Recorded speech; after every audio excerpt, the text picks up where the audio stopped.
कैलाश विजयवर्गीय जी हमारे साथ हैं, जो जेपी नड्डा जी की और भारतीय जनता पार्टी की राष्ट्रीय टीम का एक महत्वपूर्ण हिस्सा रहे हैं इसके पहले भी, और एक बार फिर ये जिम्मेदारी उनको दी गई है। और बंगाल की फतेह ये एक बड़ा अहम मिशन है बीजेपी का, और इस मिशन के एक महत्वपूर्ण सूत्रधार के तौर पर कैलाश विजयवर्गीय जी ये जिम्मेदारी संभाल रहे हैं। और कैलाश जी एक टास्क परफॉर्मर के तौर पर देखे जाते हैं।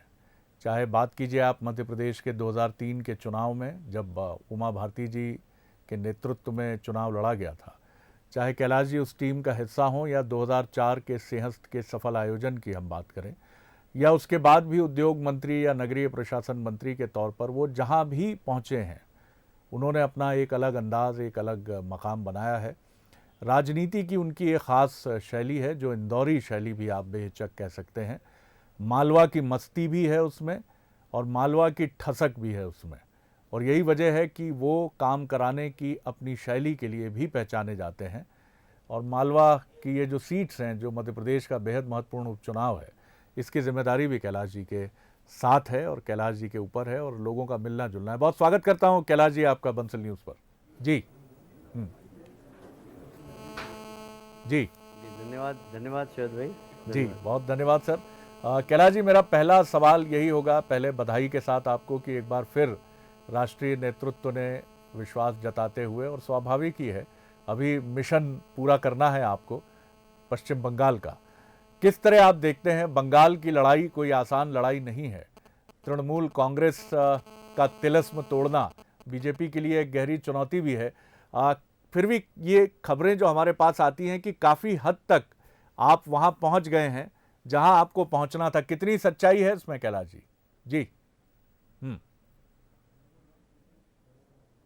नहीं जी शरद भाई, आप लोगों की दुआओं से वहाँ पर हम इस बार सरकार बनाएंगे। जी और आप देख रहे होंगे नेशनल मीडिया में जितने भी समाचार आते हैं, पहले कभी बात हुआ करती थी कि टीएमसी कांग्रेस, टीएमसी सीपीएम, अब सीपीएम और कांग्रेस वहाँ तीसरे और चौथे नंबर पर है। हम आज दूसरे नंबर पर हैं, और दूसरे नंबर पर भी हम बिल्कुल नेक टू नेक हैं। और अभी जितने भी समाचार एजेंसी ने सर्वे किए हैं उसमें हम बिल्कुल बराबर हैं। 1-2% वोट का हमारा और उनका अंतर है। तो एक जिसे कहते हैं ना कि बिल्कुल मुहाने पे हम खड़े हैं, और निश्चित रूप से हम सरकार बनाएंगे, ऐसा हमें लगता है। जी, आपके प्रशंसक बड़ी व्यग्रता से पश्चिम बंगाल का मिशन पूरा हो जाने के बाद मध्य प्रदेश में आपकी वापसी का इंतज़ार कर रहे हैं। मध्य प्रदेश वापसी होगी या पश्चिम बंगाल के बाद कोई और केंद्रीय मिशन? हालांकि आप कहेंगे वही, आपका उत्तर शास्त्रीय होगा कि ये पार्टी नेतृत्व पर निर्भर है। जैसे अमित भाई ने एक दिन मजाक मजाक में बोला था कि बस बंगाल ख़त्म हो कि केरल चलना है कैलाश। मैंने कहा हाँ ठीक है। तो मुझे पता नहीं हमारा केंद्रीय नेतृत्व क्या निर्णय लेगा, पर घर आने की तो सबकी इच्छा होती है, पर कोई कठिन मिशन दिया जाए तो वो भी मेरी एक इच्छा होती है कि एक ऐसा टास्क मिले जिसमें काम करने का मज़ा आए। क्योंकि जब बंगाल भी मुझे मिला तो बंगाल की हालत क्या थी ये सबसे आप सबको मालूम है, और वहाँ हम लोगों ने जिस प्रकार से काम किया तो आज बंगाल देश की राजनीति का सबसे हॉट स्पॉट बन गया है। तो अगर कोई चैलेंजिंग काम मिलता है तो मैं बहुत एंजॉय करता हूँ उसमें। तो अगर पार्टी कोई चैलेंजिंग काम देगी तो बहुत ही अच्छा है। मैं फिर एक बार बाहर घूमूंगा, और यदि कहेंगे कि नहीं आप प्रदेश में काम करो तो यहाँ आ जाऊँगा। जी, कैलाश जी, मध्य प्रदेश भी अब चैलेंज है, क्योंकि आप मध्य प्रदेश से बाहर रहे हैं। शिवराज जी अपनी विश्वसनीय पारी लगातार खेलते रहे हैं, लेकिन उनको ऐसा लगता है कि कुछ और बहुत विश्वसनीय और आक्रामक बैटिंग करने वाले आप जैसे साथियों की भी ज़रूरत है। 2018 में यही कुछ गणित बदला कि मुहाने पर पहुंचकर बीजेपी रुक गई, कांग्रेस भी रुकी, लेकिन सीट अधिक होने की वजह से उन्होंने सरकार बनाई। अभी भी मध्य प्रदेश की राजनीति जिस पेचोखम में उलझी है आप अच्छी तरह जानते हैं। तो मध्य प्रदेश भी अब एक बड़ा मिशन तो है, आपको लौटना चाहिए।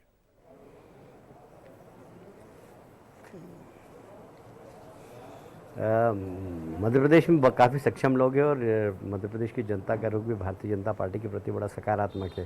जी, पिछले चुनाव में कांग्रेस ने जिस प्रकार की झूठी घोषणाएं की और प्रदेश की जनता को धोखा दिया है, उस धोखे में कुछ प्रतिशत लोग आ गए थे, तो अब वो भी महसूस कर रहे हैं कि हमने गलती की।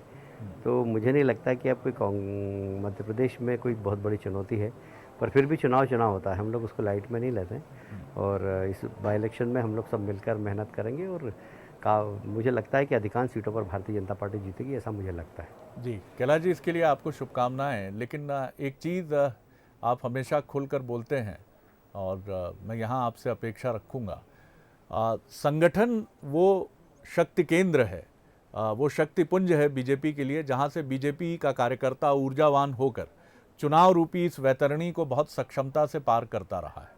2018 में भी ये सवाल उठा कि संगठन की ये जो डोर है ये कुछ कमज़ोर हुई। इसको और मजबूत करने के लिए आप क्या देखते हैं? आप संगठन से जुड़े हैं, पार्टी की केंद्रीय संगठन की इकाई से जुड़े हैं, कैसे इस संगठन को, क्योंकि मध्य प्रदेश तो वैसे भी बीजेपी का शक्ति केंद्र है संगठन का। जी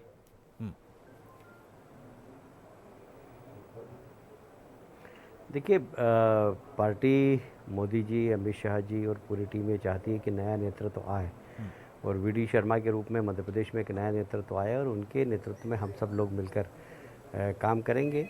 और भारतीय जनता पार्टी का मध्य प्रदेश का संगठन और कार्यकर्ता अन्य राज्यों की तुलना में काफ़ी मैच्योर है और काफ़ी अनुभवी है।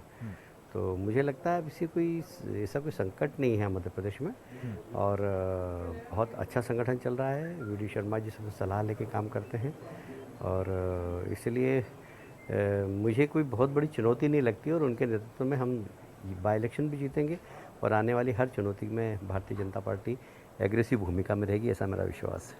कैलाश जी, आप इलेक्शन को बड़े चैलेंज के तौर पर लेते रहे और इलेक्शन करने की आपकी शैली मैं याद करता हूँ आपको, और अब अनिल जी हमारे बीच में नहीं है, लेकिन इलेक्शन को आप लोग बड़े अलग ढंग से डिज़ाइन करते थे। एक बार आपने कहा भी था कि बीजेपी को बहुत एग्रेसिव होकर चीज़ों को टेकअप करना चाहिए। केंद्र में नरेंद्र मोदी जी को हम देखते हैं, अमित जी को देखते हैं।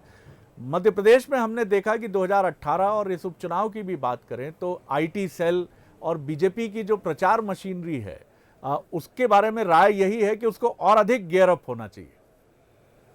जी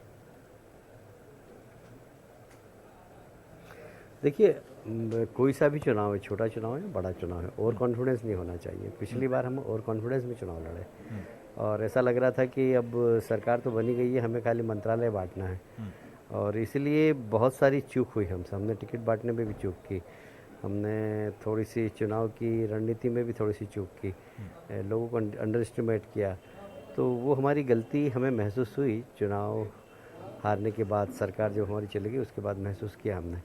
पर अब हम देख रहे हैं कि उस सब गलती को रेक्टिफाइड करके और भारतीय जनता पार्टी बहुत अच्छे संगठित रूप से चुनाव लड़ रही है और ऐसा कोई ओवर कॉन्फिडेंस नहीं है।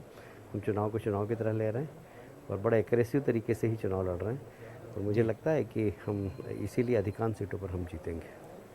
कैलाश जी, हमने देखा कि 2018 के बाद मध्य प्रदेश में अदल बदल राजनीतिक तौर पर कांग्रेस से बीजेपी में, बीजेपी से कांग्रेस में नेताओं के जाने का एक क्रम शुरू हुआ। कांग्रेस से बीजेपी में आना उतना नहीं चौंकाता है जितना बीजेपी से कांग्रेस में जाना चौंकाता है। क्या कारण आप देखते हैं? ये राजनीति में एक क्षरण है या फिर अगर बीजेपी से कांग्रेस में जाने की बात है तो पार्टी में जो संवाद की कड़ी है उस संवाद की कड़ी में कुछ दरार है? क्योंकि बीजेपी से कांग्रेस में जाना चौंकाता है। जी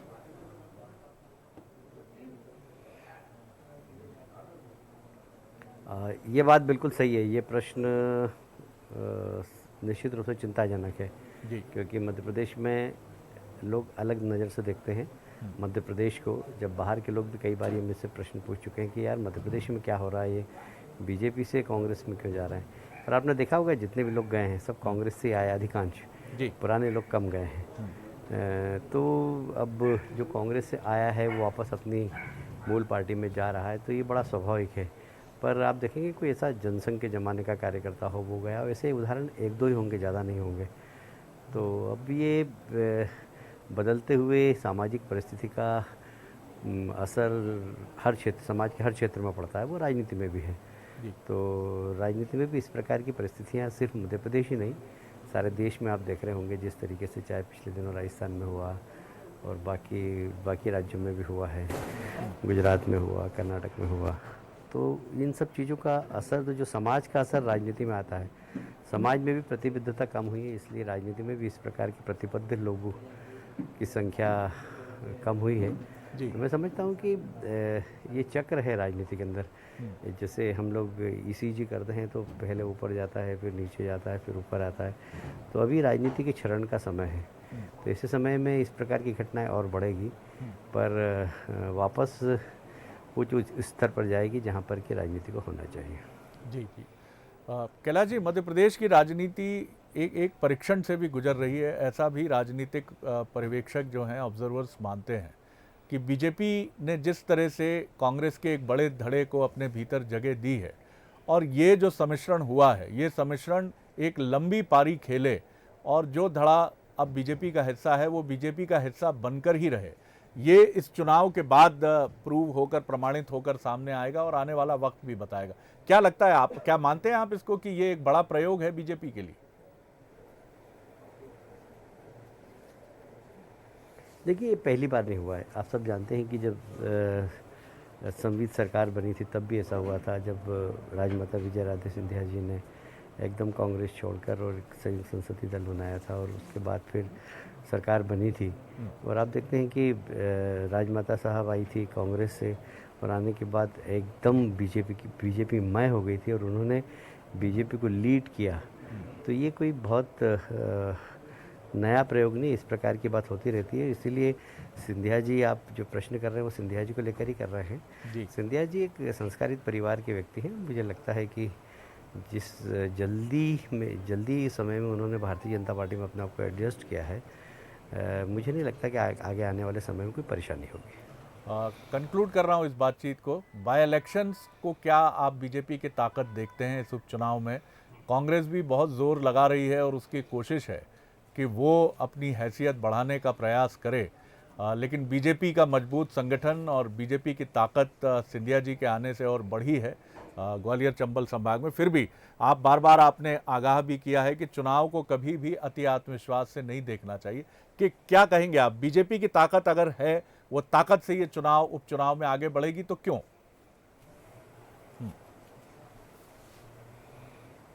देखिए, बीजेपी का विश्वास जनता पर और जनता का विश्वास बीजेपी पे है। ये मैं महसूस कर रहा हूँ अभी बाई इलेक्शन के दौरान अलग अलग स्थानों पर जाकर। जब मैं कह रहा हूँ कि हम अधिकांश सीट जीतेंगे, तो इसीलिए इसी विश्वास के लिए कह रहा हूँ कि जनता का विश्वास बीजेपी के साथ है। और कहीं हम कुछ सीट हारे भी 2-4 तो हमारी गलती के कारण हारेंगे, पर जनता तो चाहती है कि भारतीय जनता पार्टी जीते, क्योंकि 15 साल के कांग्रेस के प्रशासन में और शासन में जिस तरीके की ज्यादती हुई, जिस तरीके से जनता को गुमराह किया गया, धोखा दिया गया, तो धोखे की राजनीति से जनता कांग्रेस को सबक देना चाहती है जी। और मुझे लगता है कि इसीलिए मैं कह रहा हूँ कि अधिकांश सीटों पर हम जीतेंगे। और कभी कोई 1-2-4 सीट हारे तो वो हमारी गलती से हारेंगे। जनता तो भारतीय जनता पार्टी की सरकार देखना चाहती है, शिवराज जी को मुख्यमंत्री के रूप में देखना चाहती है और कांग्रेस को बिल्कुल भी नहीं चाहती है। ये बहुत गंभीरता से बात कह रहा हूँ। चलिए, बहुत धन्यवाद करता हूँ कैलाश जी इस बातचीत के लिए और आपकी भूमिका जो पश्चिम बंगाल में आपको मिली है और आप वहाँ तेज़ी से आगे बढ़ें।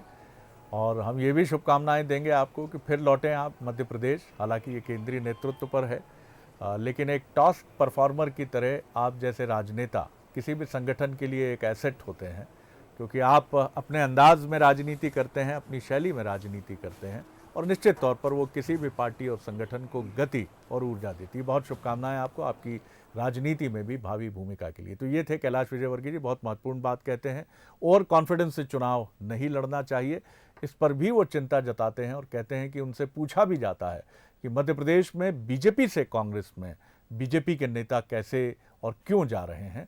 हालांकि वो कहते हैं अपवाद स्वरूप कुछ नेताओं को छोड़ दें तो अधिकांश नेता कांग्रेस डीएनए के थे, जो बीजेपी में आए ज़रूर थे लेकिन फिर बीजेपी से वो कांग्रेस में चले गए हैं। उनका दावा है कि मध्य प्रदेश में बीजेपी बेहतर प्रदर्शन करेगी और सिंधिया जी के आने से वो सहमत होते हैं कि जिस तरह राजमाता विजयराजे सिंधिया जी कांग्रेस से बीजेपी में आई, लेकिन बीजेपी को एक अद्भुत नेतृत्व उन्होंने प्रदान किया। सिंधिया जी उसी परंपरा और उसी लेगेसी को आगे बढ़ाने का काम भारतीय जनता पार्टी में करेंगे और मुख्यमंत्री शिवराज सिंह चौहान को मध्य प्रदेश की जनता पसंद करती है, चाहती है और वो मुख्यमंत्री के तौर पर चौथी बार अपनी ये पारी इस उपचुनाव में बेहतर प्रदर्शन करते हुए अक्षुण्ण रूप से इंटैक्ट रखते हुए जारी रखेंगे। चलिए इजाज़त दीजिए मुझे और बने रहिए बंसल न्यूज़ पर, जहां खबरों का सिलसिला लगातार जारी है। नमस्कार।